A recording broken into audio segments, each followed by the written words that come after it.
All right, so have you ever like wished you could just download a new language right into your brain? Like in those sci-fi movies? Yeah, exactly. Like instant fluency, boom. You're speaking Mandarin, I think we've all had that fantasy at some point. especially right before a big trip or something. But you know what? AI might be getting us kind of close. Oh, absolutely. It's incredible how fast this technology is moving. Yeah, and that's what this whole deep dive is about. We're looking at this YouTube video all about using ChatGPT to learn languages, Not just translating, like actually practicing and getting feedback and stuff. right? Which I thought was super interesting because, I mean, everyone's talking about ChatGPT, but But can it really help you, become fluent? That's the big question. yeah, and in the video, the YouTuber starts off with that exact question. He's like, can ChatGPT actually make me fluent in Portuguese? Ambitious goal, right? Totally. And he Yeah. dives right in, testing it out. First with some like basic English practice. Almost like trying to see if ChatGPT can catch his grammar mistakes. Exactly. Yeah. Like throwing in some curveballs. And one of the sentences he types in is, today I get dressed. I am taking a bath. I ease. I ease. Yeah, not quite right. Not quite. And ChatGPT picks up on it.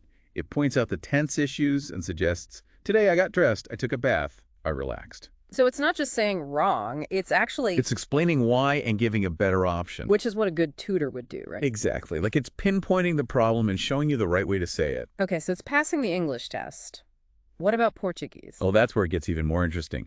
He asked ChatGPT for a translation and to explain the whole present versus present continuous tense thing. Whoa, okay, so he's like jumping into the deep end of Portuguese grammar now. He is, and ChatGPT keeps up and L's the translation, even throws in a little joke about how much the Portuguese love their coffee. Wait, ChatGPT made a joke.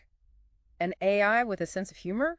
It's a small thing, but it shows how AI can make learning more fun, you know? Yeah, it's like suddenly it's not just this robotic tool, it's got some personality. Exactly. And that's what we're going to be exploring more. How AI can make language learning not just effective, but also engaging and even entertaining. All right, I am officially hooked. Let's keep diving into this. Let's do it. And what's really cool is the YouTuber doesn't stop there.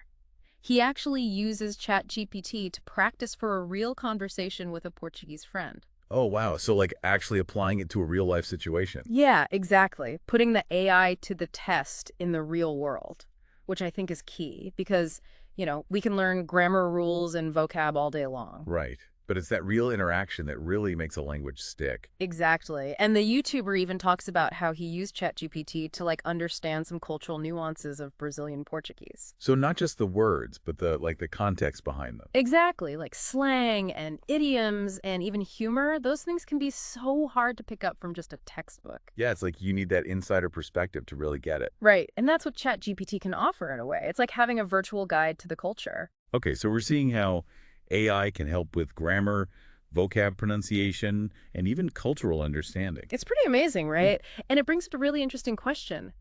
Could these AI language tools actually help bridge cultural divides? Oh, that's a big one. It is. I mean, think about it. If technology can help us communicate more easily across languages, Could it also help us understand each other's cultures better? exactly. It's like breaking down those communication barriers that can lead to so much misunderstanding. I like that. Using technology not just to learn words, but to build connections. Yeah, it's a really optimistic way to look at AI. But of course, there are also potential downsides. The YouTuber does bring those up too.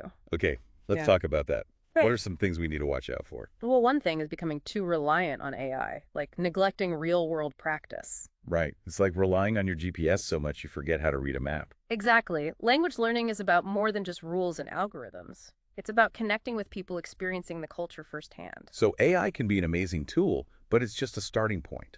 Right? It can lay the foundation, but the real journey begins when you step outside the digital world. Okay, so that's one thing to keep in mind. What else? Well, another concern is bias. We hear a lot about bias in AI these days. And how does that play into language learning? So AI models are trained on massive data sets of text, right? You're right. And those data sets can reflect biases that exist in society. So if an AI is trained on text that contains like gender stereotypes or something, Those stereotypes could end up in the way it translates or generates text. it's kind of scary. We wouldn't want these tools to be spreading harmful ideas. Exactly. That's why it's so important to be aware of this potential for bias. And to use AI language tools critically and thoughtfully. Exactly. We need to make sure they're being developed and used in a way that promotes inclusivity and understanding. Okay, so it's all about balance. Using the power of AI, but also being aware of its limitations. And being responsible with it, Yeah. making sure we're using it for good. Yeah, using it to connect rather than divide. Exactly. That's the key takeaway here, I think. All right, so we've talked about the good, the bad, and the potentially ugly of AI language learning. Where do we go from here? It's exciting, but kind of daunting, right? Yeah. Like all this potential, but we have to be careful. Yeah, it's like we're at this crossroads. Where do we go from here with all this? Exactly. Yeah. So for someone who's listening to all this and thinking, okay, I want to try this AI thing, what would you tell them? I'd say, first of all, just experiment. Have fun with it. There are tons of these AI language tools out there. Yeah, a lot of them are even free. Right. So just dive in and see what works for you. But also remember, don't forget about real-world practice. Right, like actually talking to people. Exactly. AI can give you a great foundation, but it's not the whole picture. Yeah. You need that human connection to really become fluent. So find a language partner, join a group class, travel to a country where they speak the language. All of that. It all comes together. And another thing you mentioned earlier, being careful about your sources. Oh, yeah, that's huge. With AI especially, you got to remember these models are trained on massive amounts of data. And not all data is good data. Right, exactly. So you got to be critical. Look for sources that are transparent about their methods. Like where they got their data from. Yeah, and see if the information matches up with other reputable sources. It's like anything online these days. Oh. You got to double check everything. You really do. And be wary of anything that seems super biased or like it's pushing a specific agenda. Good point. Uh, All right, so experiment, be careful with your sources, and don't forget the human element. exactly. And I think most importantly, just be open to the possibilities, Yeah, like embrace the whole idea of learning a new language and connecting with other cultures. Exactly. It's such an enriching experience. And AI can help make it even more accessible and fun. Absolutely.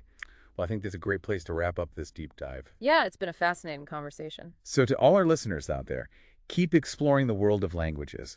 Keep experimenting with these new AI tools. And keep those minds open to new possibilities. Couldn't have said it better myself. Thanks for joining us on this linguistic adventure. Until next time.